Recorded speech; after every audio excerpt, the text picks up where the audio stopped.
a questão da informação, né? Como nós estamos vivendo num universo onde vem informação de todos os lados, eu até entendo essa vontade de querer organizar o raciocínio, né? Porque tudo é uma distração. Tudo é uma ameaça, tudo é uma possível mentira, tudo é uma fake news. Então, assim, eu entendo você querer defender a tua ideia, porque é uma vontade de você ter uma opinião formada. Sim. Porque é muito costumeiro, é muito comum pra mim, tipo, eu tenho uma opinião formada de alguma coisa, e aí eu recebo certas informações que desmentem aquilo que eu faço. Eu já não vou mais defender aquela minha ideia inicial, mas também não sei pra onde eu vou. Sim. Entendeu? Você fica. A quantidade de informações te faz ficar um pouco perdido, assim. Porque antigamente a gente tinha. Era folha, eu tô falando não informações do dia a dia, de opiniões, pessoas, falando informações mesmo, notícias, tudo mais. Eu tenho a Folha, eu tenho o Estadão, eu assisto o Jornal Nacional, eu tento abrir um pouco mais a minha cabeça para poder ali ter um outro jornal, eu vou na CNN. Você tinha órgãos. Hoje em dia, cara, vem tanta coisa de tanto lugar que eu entendo o cara querer buscar uma certa organização no meio da confusão, né? Sim, porque a desorganização no meio da vida é muito ansiogênica. Ociogênica, você foi um pouco longe demais para mim. Ansiogênica. Ansiogênica, ok. De ansiedade. Gera ansiedade. É muito ansiogênica. Quer dizer, quando você está com a vida muito desorganizada, aqueles parâmetros lá que fazem você chegar do café da manhã aí dormir à noite, né? No mundo que já é ansiogênico, porque é um mundo pautado pela lógica da métrica, da meta e do controle. E a ansiedade é justamente o que acontece quando você vê que isso vai falhar. E que falha toda hora. É, claro. Né? Então a ansiedade ela é gerada. Eu nunca esqueço de um evento de... já foi alguns anos atrás, tem uns 5 anos ou mais até. Mas eu lembro sempre dele, porque tinha então uma jornalista que ia fazer a mediação da minha fala, e ela disse que ela estava fazendo um curso, alguma coisa assim, para combater o vício dela com o celular. Ok. E a ansiedade que ela estava com essa coisa ter de que ficar celular na olhando. mão o tempo inteiro. Aham.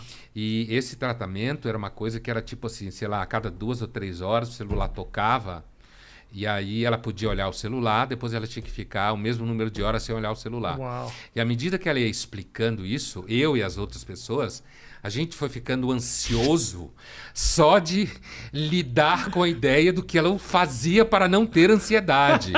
Entendeu? Então, assim, os métodos de combate à ansiedade são normalmente métodos que pregam, tipo assim, olha, respire tantas vezes, faça meditação tantos minutos, siga a aula de yoga pelo celular. São tantas regras que geram ansiedade. Então, tantas regras que geram ansiedade. Então, nesse sentido, me parece que a possibilidade de você manter tudo no seu lugar, porque antes a vida estava no lugar, né, Rafinha? Quer dizer, antes eu quero dizer 1000 anos atrás, sei lá, 500 anos. Não acontecia porra nenhuma, né? Sim. Nada. Peste, guerra, você nascia filho de ferreiro, você era ferreiro. Quantas gerações. Isso. A menina, quando chegasse uma idade, era mãe, ia cuidar dos filhos e... Não acontecia porra nenhuma, né? Não tinha estrada quase, ninguém ia para lugar nenhum. Então, esse ambiente de modernização, de transformação, isso que no mundo corporativo se fala com pau duro, disrupção, tudo é disruptivo e todo mundo fala que é lindo. Lindo cacete. Disrupção é alguma coisa que sempre gera ansiedade, né? Então, eu tenho a impressão que tem muito fetiche de como escapar da ansiedade. Entendi. E que esses fetiches geram mais ansiedade. Toda razão. Toda razão. E um monte de informação acaba também gerando muita ansiedade. Claro. Ontem eu estava assistindo o jornal com a minha mulher e foi o dia da morte do Paulo José? Paulo José. E hoje o Tarcísio Meira. Hoje o Tarcísio Meira faleceu. Esse é gravado ou é ao Esse é vivo? gravado. Esse é gravado. Né? A gente grava pra... Tá. Depois, se eu falar alguma merda, eu tiro. Sim. Pra Colgate não ficar Nunca bravo. tiramos nada. Nunca tiramos nada. Não, esse eu gravo porque basicamente eu tô nesse trânsito entre Nova York e aqui. Assim que abrindo, a hora que eu vou pra lá, eu não posso criar o costume de que seja ao vivo, porque depois quando eu vou pra lá e vou começar a botar gravado, a galera vai ficar chateada. Se não, eu perguntei por causa dessa coisa de hoje, morreu o Não, Tarcísio, tudo bem, sei o não quê. tem problema nenhum. Sim. Tarcísio, no dia que a gente tá gravando, o Tarcísio É.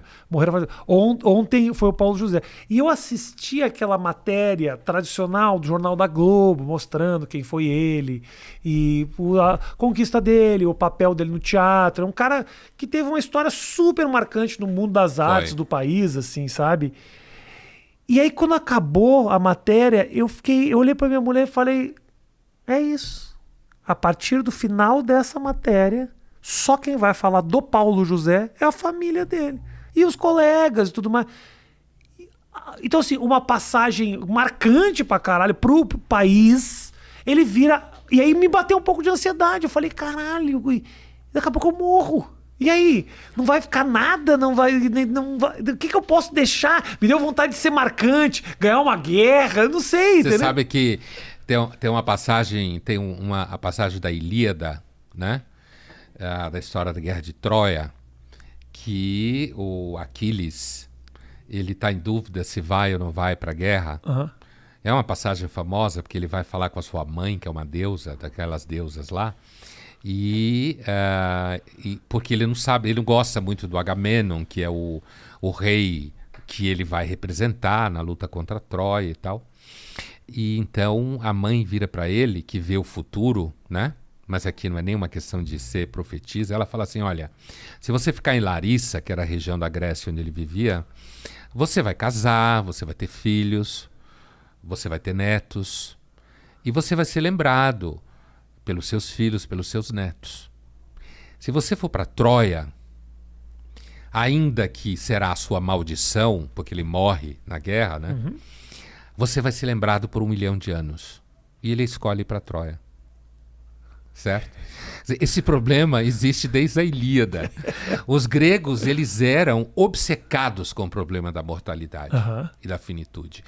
Inclusive porque no universo deles, religioso, eles conviviam com deuses que eram imortais. Era como que esfregar na cara o tempo inteiro: olha, eu não tenho problema do Paulo José, nem do Rafia, nem do Pondé. Isso. Não tenho. Eu sou eterno, você é mortal. Né? Conhece-te a ti mesmo. Você é mortal. Então, esse tema é um tema recorrente. Agora, não há dúvida de que hoje, quando você fala do Paulo José, tem um elemento também em jogo que assim, a memória ela é muito pouco trabalhada. Tá. Então, o Paulo José, você sabe quem é o Paulo José, mas o Paulo José foi muito mais presente na minha vida do que na sua. Porque a gente tem lá uns 20 anos de diferença, né? Sei o quê, 40? 44, fazer 45. Então, 17. Então assim, eu lembro muito bem do Paulo José na televisão, no teatro, certo? Era uma figura como diretor. Ele era aquela figura que era ator, mas ao mesmo tempo era diretor. Isso. Dupla carreira. Então, mas é um fenômeno geracional. A geração morre e acaba. E o mundo passa de uma mão para outra. Sim. E a mão que recebe, cada vez mais, tem menos relação do que a mão que entrega.